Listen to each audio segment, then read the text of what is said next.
Hello guys, तो चलिए आज की क्लास में सीखते हैं आपको बहुत ही इंपॉर्टेंट शॉर्टकट ट्रिक में कोऑर्डिनेशन नंबर क्या है, समन्वय संख्या क्या है, उप सह संयोजन संख्या क्या है। चूंकि हिंदी में कई नाम है, इंग्लिश में सिर्फ एक नाम है कोऑर्डिनेशन नंबर।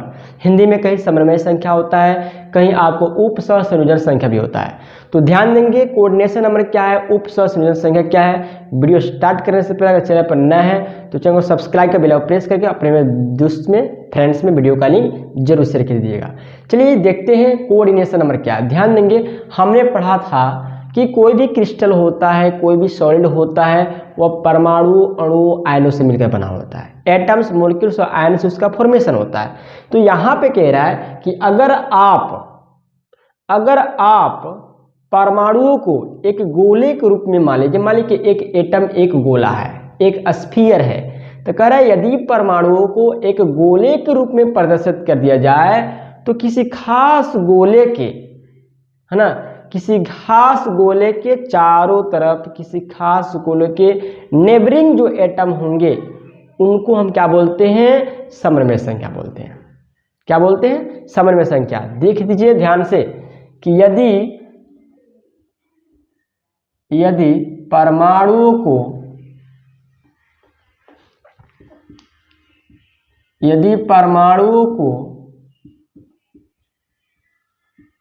एक गोले के रूप में, है ना, यदि परमाणुओं को एक गोले के रूप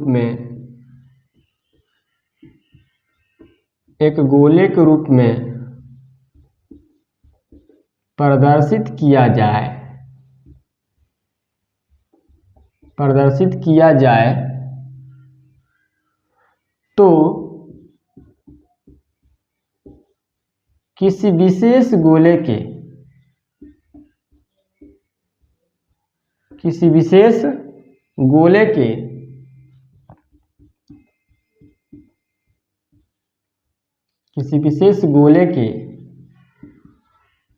पड़ोसी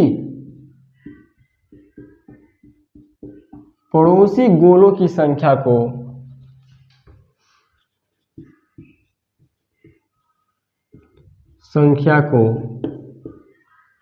कोऑर्डिनेशन नंबर कहते हैं।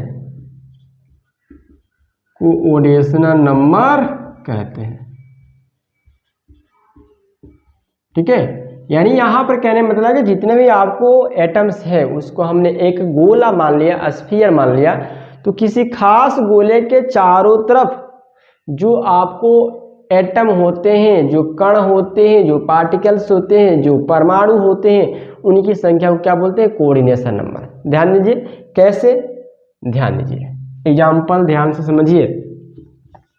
जैसे मान लिया कि हमने यहाँ पर 3 गोला बनाया, एक दूसरे के साथ अटैच है, ठीक है।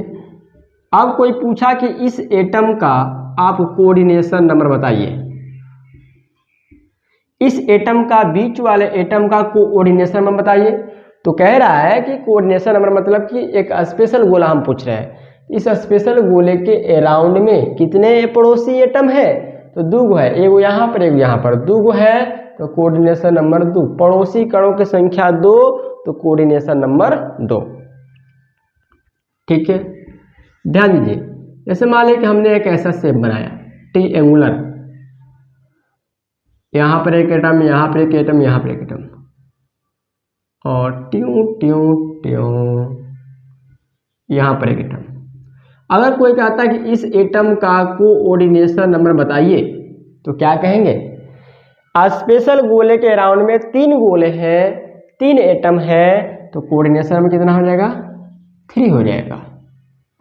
ठीक है, ध्यान दीजिए। जैसे मान लीजिए हमने ऐसे बनाया, एक एटम यहाँ पर, एक एटम यहाँ पर, एक एटम यहाँ पर, एक यहाँ पर, टूरू टूरू टूरू टूरू। अगर कोई कहता है इस एटम का कोऑर्डिनेशन में बताइए, क्या होगा, 1 2 3 4, चारों कोऑर्डिनेशन में हो जाएगा। बात समझ आ रही है?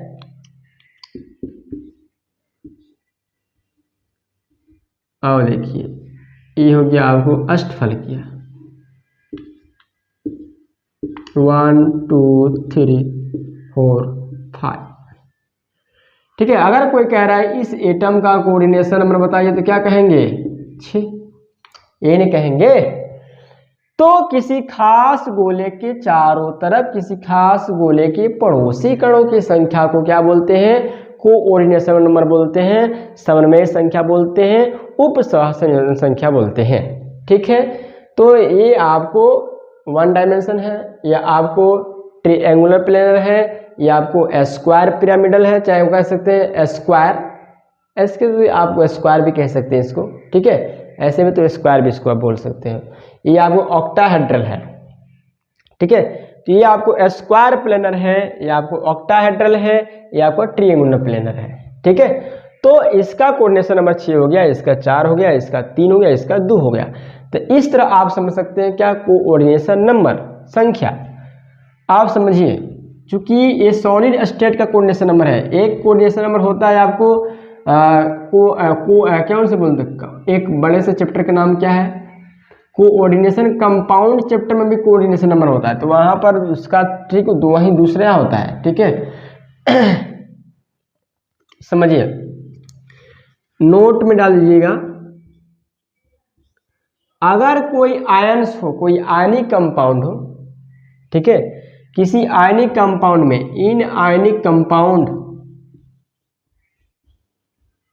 किसी आयनिक कंपाउंड में, ठीक है, किसी आयनिक कंपाउंड में अगर बताना है कि कोऑर्डिनेशन नंबर क्या है, तो किसी आयनिक कंपाउंड में जो कोऑर्डिनेशन नंबर होता है वह जिस कंपाउंड, जिस आयन के बारे में पूछेंगे उसका अपोजिट चार्ज इसके अराउंड में होना चाहिए। तो इन आयनिक कंपाउंड में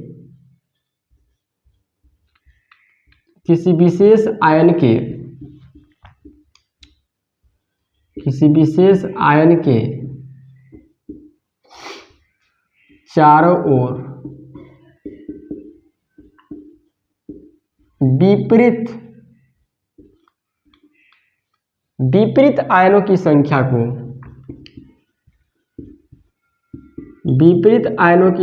को, क्या बोलते हैं? कोऑर्डिनेशन नंबर बोलते हैं।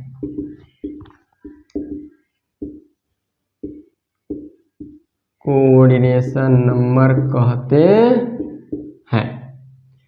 ठीक है, कोऑर्डिनेशन नंबर कहते हैं। क्या बोला कि इन आयनिक कंपाउंड, किसी आयनिक कंपाउंड में किसी स्पेशल आयन्स में। अब देखिए, आयनिक कंपाउंड में कोऑर्डिनेशन नंबर पूछता भी है, तो अगर पॉजिटिव पूछेगा तो उस पॉजिटिव के चारों तरफ कितने नेगेटिव है वो कोऑर्डिनेशन नंबर होगा। अगर नेगेटिव कोई पूछता है तो नेगेटिव के चारों कितने पॉजिटिव आयन से, वही कोऑर्डिनेशन नंबर होगा। अगर सिंपल सी बात में अगर किया जाए कि मान लीजिए कि आयनिक कंपाउंड है, यहाँ पर लिखा है प्लस और यहाँ पर माइनस है, यहाँ पर माइनस है, यहाँ पर माइनस है, यहाँ पर माइनस है, तो इसका कोऑर्डिनेशन नंबर क्या होगा? तो कह रहा है पॉजिटिव है तो पॉजिटिव के चारों में नेगेटिव पूछना होगा। पॉजिटिव क्रिस्टल के पॉजिटिव के लिए चारों तरफ नेगेटिव वाला हो जाएगा, ये हो जाएगा 4, यानी कोऑर्डिनेशन नंबर हो जाएगा 4। ठीक है, और वहीं अगर नेगेटिव दे देगा तो नेगेटिव के अराउंड में कितने पॉजिटिव है, ये उसका कोऑर्डिनेशन नंबर कहलाएगा। इसका कोऑर्डिनेशन नंबर कितना हो जाएगा? 4 हो जाएगा। ठीक है, तो इस तरह आप समझ सकते हैं कोऑर्डिनेशन नंबर। तो वीडियो अच्छा तो लाइक कीजिए, अगर आपको कोई दोस्त फ्रेंड्स है इसके पास वीडियो का लिंक शेयर कीजिए। फिर मिलते हैं नेक्स्ट क्लास में। बेहतर concept. Goodbye, thank you, good night.